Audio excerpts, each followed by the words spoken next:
Kailan po kayo nagkaisip or kailan nyo po napag-isipan na parang gusto nyo na po talagang magpatingin ulit sa doktor? Matagal na po, ma'am, kasi advice din sa akin ng mga kapwa ko stroke na baka daw na second stroke na ako. Kaya matagal yung recovery ko. Isang ama ang dumulog sa ating programa. Ang hinaing ni Tatay Roel de los Reyes Casin ay ang kanyang naisin sanang mapatingnan muli sa doktor. Ngunit dahil mag-isa na siyang itinataguyod ang kanyang tatlong anak, ay wala na umano siyang kakayanan pang magpagamot. Dahil dito makakausap natin siya ngayon mula sa kabilang linya ng telepono. Magandang hapon sa iyo, Tatay Roel. Hello po, magandang hapon po sa inyong lahat. Opo, kamusta na po yung pakiramdam nyo, Tatay Roel? Hindi po maayos, ma'am, kasi lagi po akong nagkakaroon ng spasticity or yung mga muscle ko po naninigas. Opo, Tatay Roel, ilang taon na po kayo? 38 po. 38 years old. Ito pong tatlong anak nyo po na mag-isang itinataguyod nyo, nag-aaral pa po ba ito at ilang taon na po sila? Nag-aaral po yung tatlong anak ko po. Yung isa po is grade 12, 14 anyos. Tapos yung isa po grade 6. Opo, saan po kayo kumukuha? Ano po yung pinagkakakitaan nyo po, Tatay Roel? Ako po walang trabaho. Yung mama ko lang po ang tumutulong sa amin. Opo. Yun lang po ang... Opo, Tatay Roel, maitanong ko lang bakit po kayo mag-isa na lang na nag-aasikaso dito sa mga anak po ninyo? Nasaan po si Mrs.? So makabilang bahay na rin po noon. Noon po matagal na kaming hiwalay din. Kaya ako na lang ang tumutulong din at saka yung mama ko po. Opo, so ibig sabihin, kayo ay naghiwalay at napunta po sa inyo yung napunta po sa poder nyo yung pangangalaga po ng tatlong anak po ninyo. Opo, ma'am. Opo, may formal po ba kayong paghiwalay or bigla na lang po itong umalis? Bigla na lang po siyang umalis. Bigla na Ang lang alam po. ko lang po, nagtatrabaho siya. Yun lang po ang alam ko. Opo, saan po siya nagtatrabaho at anong taon po ito nangyari, Tatay Roel? 2021 po, nung huling nagkaroon kami ng komunikasyon. Po, nakita ko na lang po na mayroon na siyang kinakasamang iba. Doon ko na lang po nakita. Kayo ba ay kasal? Opo, kasal po. Okay. So ngayon ay mag-isa na po kayong nagtataguyod. Meron bang tulong kahit man lang dito sa dati mong asawa na ibinibigay dito sa tatlong mong anak? Hindi ko po alam ma'am kung mayroon na binibigyan na tulong kasi wala na rin po akong contact sa kanya. So basta na lang, kumbaga lumalabas po dito na pinabayaan na po kayo nitong misis nyo, dati mong asawa. Opo po. Kayo po, tatay, ay inatake sa puso, tama? Ano po, hemorrhagic stroke po sa utak po. May pumutok na ugat sa utak ko po. Okay, hemorrhagic stroke, tama. Sa utak po yan, may pumutok pong ugat. So, kailan po ito nangyari po sa inyo, tay? Nung September 1, 2024 po. September 1, 2024. So, isang taon na po mula po nang kayo po ay ma-stroke. So, ano daw po sabi ng doktor patungkol po sa inyong sitwasyon? May development po ba? May improvement? Kumusta po, tay? Hindi ko po yan masabi, ma'am, kasi last na follow-up check-up ko po is October 18, 2024 pa po, ma'am. Kaya ngayon, kumbaga, hindi ko alam kung anong status ng stroke ko po. Okay. So, isang buwan after po kayo ma-stroke, yun lang po yung last po ninyong pagpapacheck up? Opo, ma'am. Okay. Pero kayo, tay, base po sa inyong obserbasyon, sa inyong pong personal na, yung pangangatawan po ninyo, kumusta po, tay? May improvement naman po? Mayroon man po kasi dati nung paglabas ko sa ospital, bedridden po ako. Ngayon medyo nakakalakad na rin po ako.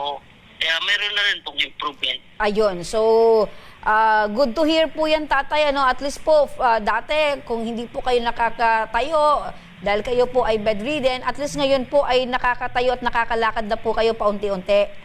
Opo. Apo. Meron po kayo, tay, na iniinom na gamot or maintenance?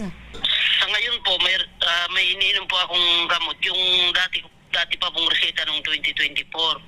Hindi ko na po alam kung tama pa po ang dosage na iniinom ko. Kaya kailangan ko po sana makapag-follow up check-up. Okay, so ibig sabihin yung prescribe po sa inyong gamot, tinuloy-tuloy pa rin po ninyo pero hindi nyo po alam kung tugma pa or tama pa yung iniinom nyo pong gamot or kahit yung dosage. Opo, ma'am. Opo. Okay, so delikado yan tayo, no? Dahil umiinom po kayo ng gamot na hindi nyo po alam kung still prescribe pa po sa inyo. Pero anyway, gusto nyo na din pong magpa-check up sa muli. Opo. Tama yun tayo na desisyon po ninyo, no? Na makapagpatingin po kayo sa doktor para naman hindi po kayo nag-iisip kung ano na po yung pinagdadaanan ninyo. Dahil base nga doon sa nakapagsabi sa inyo, baka kayo ay na-stroke na ulit. Dahil matagal po yung recovery po ninyo. Opo. Opo, at ngayon po ay lumapit po kayo sa aming program at sa Ako Bicol. Ano po yung pinakananais nyo po, Tatay Roel? Makapag-follow up check up po, and then kung mayroon man pong mga resetang gamot, magkaroon po sana. Opo. Sige, Tatay Roel, standby ka lang para sa maaaring matanggap na tulong. Nasa kabilang linya ng ating telepono si Ma'am LV Sedeño, ang coordinator ng Ako Bicol Party List. Magandang hapon, Ma'am LV. Yes po, good afternoon. Opo, Ma'am LV, meron po tayong kababayan mula sa Quibon Albay na humingi ng tulong na mapa-check upan sa tagal ng panahon na inatake itong sa puso. Ano po yung tulong na maaaring maibigay po ng Ako Bicol Party List patungkol po sa kalagayan ni Tatay Roel? Ganun din po ba parati ang proseso, sir? Kung pupunta si tatay sa RHU nila, kumuha po ng referral para mapunta sa BRSMC para dito po gawin yung mga check-up niya, dito po gawin yung mga test na kailangan gawin para malaman natin kung ano na yung stage ng stroke niya. So, malinaw yan, kukuha siya ng referral from the RHU, then dadalhin po dyan para matulungan. So, aside of that, Miss LB, ano pa po yung prosesong hihintayin ni Tatay Roel para po itong tulong na libreng serbisyo galing sa Ako Bicol ay matanggap na ni Tatay Roel? Once po, Miss Remy, na mayroon silang referral, ito, antiman na naman po may mga staff tayo na mag-aasikaso. Kung kailangan ni CT scan uli yung pasyente, libre po natin yan, ibibigay sa kanya dito sa BRSMC. Wala Ayan. silang babayaran, huwag po sila mag-alala. Opo, Ayun. ma'am, sakaling meron na gamot na kinakailangan, ano po yung maaaring maitulong ng Ako Yes, Bicol? available po sa atin yung gamot, walang problema, ibibigay po natin ng libre. Ayun, so sa madaling sabi, lahat ng pwedeng ibigay or kinakailangan ni Roel na prescribe ng doktor ay ibibigay ng Ako Bicol Party List dyan sa BRHMC. Yes po. Yeah. Basta available lang po sa atin, Miss Remy, ibibigay po yan natin ng libre kay tatay. Ayun. Salamat. Maraming salamat, Miss LB Sedeño, ang coordinator ng Ako Bicol Party List. Thank you. Yan, balikan natin, partner, si Tatay Roel. Tatay Roel. Opo. Ayan, Tatay Roel, narinig niyo po ang coordinator mismo ng Ako Bicol Party List na wala na po kayong aalalahanin. Sagot na po ng Ako Bicol. Okay po, salamat. Maraming salamat po sa Ako Bicol Party List po. At Opo. sa inyo din po, maraming salamat. Ano yung nararamdaman mo ngayon, Tatay Roel?